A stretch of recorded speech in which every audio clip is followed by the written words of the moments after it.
Donc en introduction, on vient de passer une période un petit peu difficile avec la période Covid. On a dû se réinventer un petit peu en termes d'organisation et au niveau du temps par rapport aux formations. Et aujourd'hui, pour nous, les talents sont aujourd'hui importants à retenir. Et la partie formation fait partie aussi de l'accompagnement des salariés pour les garder dans le temps. Et donc, pour nous, les talents étant le cœur du réacteur, on veut échanger un petit peu avec vous sur l'approche de la formation en langue aujourd'hui. C'est quoi, faut que tu appuies très fort, ça marche pas. Du coup, je vais passer la main à Fanny, qui est Customer Success Manager chez Seven Speaking, et qui va vous donner un peu plus notre philosophie sur la partie pédagogie. Bonjour à tous. Donc moi je suis Fanny, responsable CSM chez Seven Speaking, et aujourd'hui j'ai envie de vous faire un petit peu un overview de comment justement on peut réinventer cet apprentissage au sein des entreprises pour devenir justement entreprise leader. La première partie c'est vraiment comment former et pourquoi former. Donc tu peux changer la slide. Donc effectivement, comme disait Kevin, on vit une période d'évolution très rapide, déjà parce que suite à la crise Covid qu'on connaît tous, on a évolué, on a anticipé tous ces changements de 3 à 5 ans, ce qui est énorme. Et on peut surtout parler de l'acceptation du télétravail. Aujourd'hui, c'est devenu chose commune, même si on sort tout doucement de la crise. Thank God, comme on dirait tous. C'est vrai qu'on accepte plus ce télétravail et ça fait évoluer ces mécanismes d'apprentissage et de formation. C'est aussi important de voir que les hommes et les femmes aujourd'hui, ils ont tous un but, ils ont tous envie de créer de la valeur, et pour ça, ils sont en demande de formation. Ils ont tous envie de monter en compétences, et ça, c'est aussi à prendre en compte comme rôle d'amélioration de l'apprentissage. On parle aussi souvent de recrutement sous tension. Pourquoi ? Parce qu'aujourd'hui, on va avoir des nouveaux collaborateurs diplômés sur un marché du travail qui est actif, qui est attractif aussi. Donc, l'idée de pouvoir garder ces collaborateurs, c'est aussi hyper important pour une entreprise. Et donc, pour attirer ces jeunes générations de diplômés et donc leur donner envie de monter en compétences et d'être accompagnés toujours et de manière continue. Pour terminer, évidemment, on est dans un salon de la tech, donc évidemment, toutes les évolutions technologiques, c'est à prendre en compte dans ce mécanisme de formation. Donc les 3 forces à l'œuvre aujourd'hui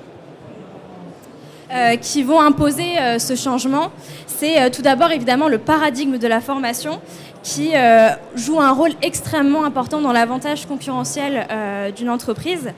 Et évidemment, on va avoir dans le passé le fait qu'on va devoir s'adapter à une organisation en termes de produits, en termes d'organisation, d'échanges avec d'autres entreprises, aussi de formation. Donc on va être sur des formations un petit peu plus catalogue, avec des formations plus ciblées. Et aujourd'hui, on parle plus d'un futur où il va falloir apprendre à évoluer avec les changements. Et ça, la formation, c'est au centre des réflexions d'une entreprise. Et c'est pour ça que ça doit être vraiment pris en compte dans toutes les discussions auprès des dirigeants, etc. Donc ce paradigme de la formation, il va amener aussi à un paradigme de l'organisation. Et effectivement, avec une manière de travail qui évolue, on était avant rattaché à un manager, par exemple, à un responsable de formation. Aujourd'hui, on va parler plus de flex office, on va parler de projets transversaux avec des équipes différentes, avec des référents différents. Et donc, du coup, ça va amener aussi à ce paradigme de la forme où il va falloir penser récurrence, il va falloir penser à une rythmique de formation plus intégrée dans des actions un peu plus opérationnelles. Et c'est ça qui est important quand on pense formation. Donc ce qui est important aujourd'hui, je vais surtout parler des L&D managers, donc Learning and Development Managers. Donc ça, c'est important qu'ils aient cette posture de dirigeant aujourd'hui, qui n'aient pas peur de prendre la parole et de vraiment mettre en place des projets dans le temps par rapport à tous ces mécanismes de changement qu'on est en train de vivre. Donc la première chose, c'est voilà, il faut sortir vraiment de cette approche de silo, comme je disais, vraiment structurée, avec pas forcément des liens entre les différentes équipes, mais plutôt penser organique. Avoir une approche vraiment plus organique avec toute l'émergence de ces écosystèmes qui vont rentrer voilà, qui vont être avec des liens et des différentes interactions. Et voilà, donc l'idée de ce L&D manager, c'est qu'il soit contributeur de la performance de l'entreprise, qui, par exemple, se rapproche du COMEX avec des idées de projet pour mettre en place des formations qui soient adaptées à l'évolution de l'entreprise. Et puis, évidemment, qu'ils puissent avoir des moyens de mesurer ces projets de formation qu'ils mettent en place pour pouvoir communiquer sur ces projets de formation et en discuter avec les équipes de l'entreprise et les différents collaborateurs pour justement créer un environnement propice autour de la formation. Donc maintenant, les 5 étapes pour justement mettre en place et réinventer l'apprentissage en entreprise. La première, évidemment, c'est créer une nouvelle stratégie, comme je le disais tout à l'heure, parce que vraiment, le L&D manager doit avoir une posture de dirigeant, comme je disais, et il doit avoir un pouvoir d'influence dans l'entreprise en montrant réellement, comme disait Kevin, que la formation est au cœur des discussions et qu'aujourd'hui, elle permet déjà d'attirer les talents, parce que l'objectif d'un L&D, on est d'accord, c'est d'aller chercher les talents de l'entreprise et de faire en sorte que ça se passe bien et que chacun puisse s'exprimer avec ses talents. Et donc faire en sorte que cet apprentissage aujourd'hui il soit un réel levier interne au sein de l'entreprise et qu'il soit une priorité dans toutes les discussions dirigeantes. Donc pourquoi pas créer par exemple un poste de Chief Learner Officer ou encore une fois expliquer différemment et auprès des collaborateurs et des différents services l'avantage concurrentiel de cette formation pour qu'elle soit prise en compte parce que souvent on peut le dire, c'est un réel défi majeur entre quand on est par exemple responsable formation, souvent on se dit ok, mes équipes elles ont la tête dans le guidon, elles sont vraiment occupées, la formation ok c'est bien, mais c'est pas la première chose que le collaborateur va avoir en tête, mais ça c'est vraiment essentiel d'essayer de le rentrer dans tout ce qui est tâches opérationnelles de la journée pour chacun des collaborateurs. Oui, donc comme je disais, le L&D vraiment il permet de s'adapter dans un environnement changeant. Donc ce poste, il est essentiel dans une entreprise. Donc ouais, je peux passer la slide. Donc la deuxième étape, c'est vraiment repenser les fonctions de L&D. Donc voilà, comme on peut le voir, évidemment, c'est impératif et c'est réellement stratégique pour l'entreprise. Et pour ça, voilà, pour les fans de rugby, du Racing ou du Stade Toulousain, voilà, ne pas avoir peur de rentrer dans le tas, de proposer des idées et une refonte radicale de cette organisation du e-learning et ensuite avoir des rôles un peu plus flexibles à l'écoute des collaborateurs qui ont un besoin de formation. Les 5 principales fonctions du L&D manager, ça va être principalement d'être évidemment l'architecte de l'apprentissage, mais aussi les curateurs de contenu. Pourquoi ? Parce que le but c'est de trouver du contenu qui soit vraiment adapté et pertinent au moment où le collaborateur en a besoin.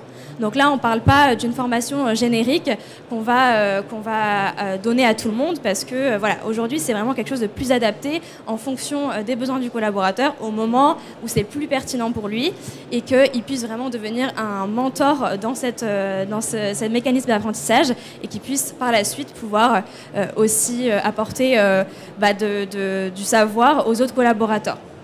Donc voilà, évidemment, ils seront consultants internes auprès des équipes pour que cette stratégie de mise en place d'apprentissage et d'e-learning soit plus efficiente dans l'entreprise et qu'ils soient considérés comme aussi qu'il y ait des liens aussi avec la partie data pour qu'on ait des mesures, quelque chose vraiment de concret pour pouvoir partager et ensuite communiquer sur ces nouvelles formations mises en place. Donc intégrer l'étape 3, évidemment, ça va être d'intégrer l'apprentissage, comme je disais tout à l'heure, au flux de travail quotidien de l'organisation. Souvent, on va être amené, par exemple, sur les bancs de la fac ou dans une formation un peu plus traditionnelle, à apprendre un contenu à un moment précis.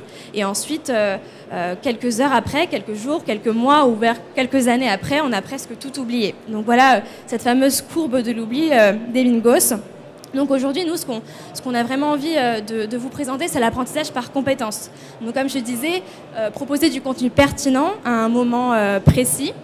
Ensuite, répéter une fois, deux fois, trois fois pour vraiment ancrer cet apprentissage. Et ensuite, mettre en place des routines. Ces fameuses routines, je ne parle pas forcément de répétition, mais plutôt de partager l'information avec ses équipes pour que ce soit quelque chose commune voilà, au sein de l'entreprise. On parle de sa formation, on parle de ce qu'on a appris pour que ce soit quelque chose voilà, de quotidien et qui fasse réellement partie de la culture d'entreprise. Ensuite, les révisions, ça va être plus un échange, par exemple, avec les managers. Voilà, on parle de sa formation. Le manager peut aussi apporter de l'information supplémentaire pour compléter la formation du collaborateur. Et extrêmement important, et je pense qu'on est tous d'accord, c'est la reconnaissance. Le fait qu'on ait un collaborateur qui monte en compétences, c'est important voilà, qu'on lui apporte une certaine reconnaissance et qu'on lui montre qu'avec ce savoir, il va pouvoir aider l'entreprise, apporter beaucoup à l'entreprise et que ça fait partie d'un mécanisme continu. Donc voilà, pour toute la partie donc, intégrer l'apprentissage, évidemment, quand on intègre l'apprentissage, je ne parle pas d'un apprentissage où on bloque 2 heures dans la semaine pour travailler un contenu qui peut être un petit peu difficile, mais vraiment quelque chose de plus micro-learning, de plus voilà, coupé, pertinent et voilà, des moments précis ponctuels qui puissent vraiment servir aux collaborateurs avec une intégration réelle dans le quotidien professionnel du collaborateur.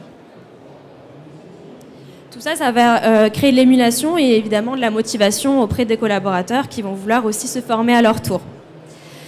Donc la 4e étape, c'est vraiment exploiter la puissance justement des data et de la science, donc la technologie aussi dans cette mise en place de formation.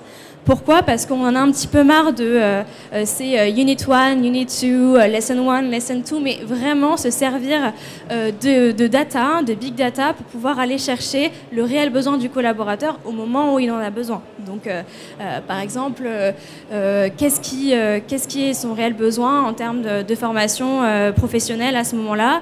Moi, j'ai une assistante, par exemple, qui est formée d'habitude en 1 mois et demi, et ben là, on va la former en une semaine et demie parce qu'on va pouvoir cibler ses réels besoins sur les réels outils dont elle a besoin.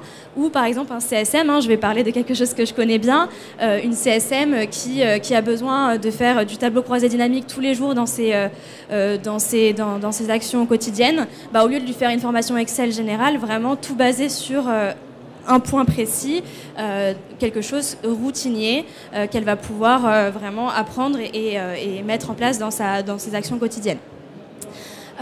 Donc effectivement, le but c'est d'améliorer la façon de dispenser la formation, de déterminer entre voilà, ce qu'on va apporter du hard skills d'un côté, mais aussi du soft skills, parce que évidemment on va apporter du hard skills, mais si le collaborateur aujourd'hui détient que du hard skills, il ne pourra pas avancer, il va avoir besoin d'être bon aussi en termes d'interaction, d'être un bon communicant sur ses compétences, etc.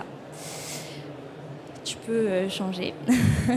Donc la 5e étape, et ça je pense que c'est quelque chose vraiment d'important dans un cycle d'entreprise en termes de formation, c'est de réellement créer un écosystème d'apprentissage. Pourquoi ? Parce qu'en fait, ça va permettre vraiment de créer des espaces d'échange, encore une fois, dans des moments peut-être informels. Donc là, on a pas mal d'exemples de certains de nos clients. Aujourd'hui, Deloitte qui met en place des Learning Discovery. On va avoir, par exemple, un Before Bank qui va mettre en place des Lunch and Learn, des moments un petit peu plus informel où l'apprentissage est au cœur des discussions et puis vraiment on va créer de l'émulation, de l'intérêt sur des formations particulières. Cette formation, elle peut être individuelle, ça c'est important, on peut apprendre en regardant la télé, en lisant un article, etc.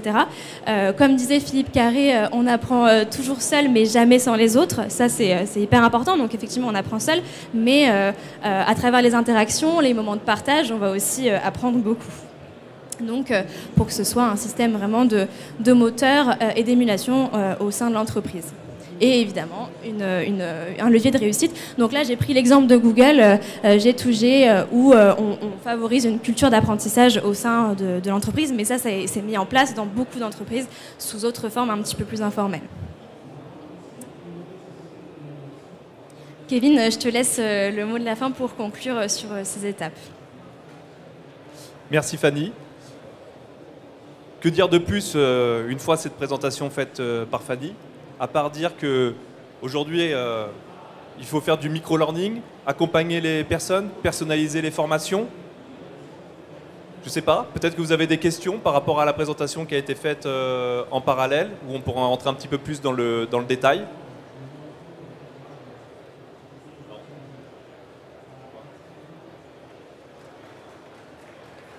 Donc pas de questions particulières, ça a été très clair.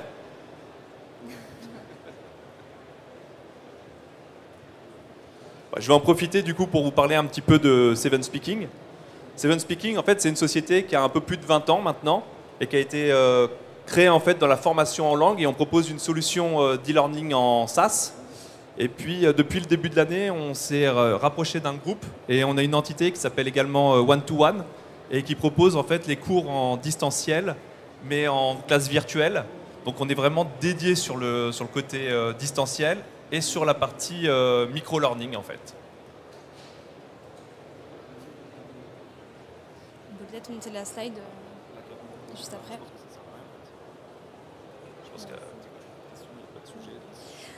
Est-ce que vous avez peut-être des questions sur Seven Speaking ou sur le produit de manière générale? Parce que tu peux passer la slide si tu veux.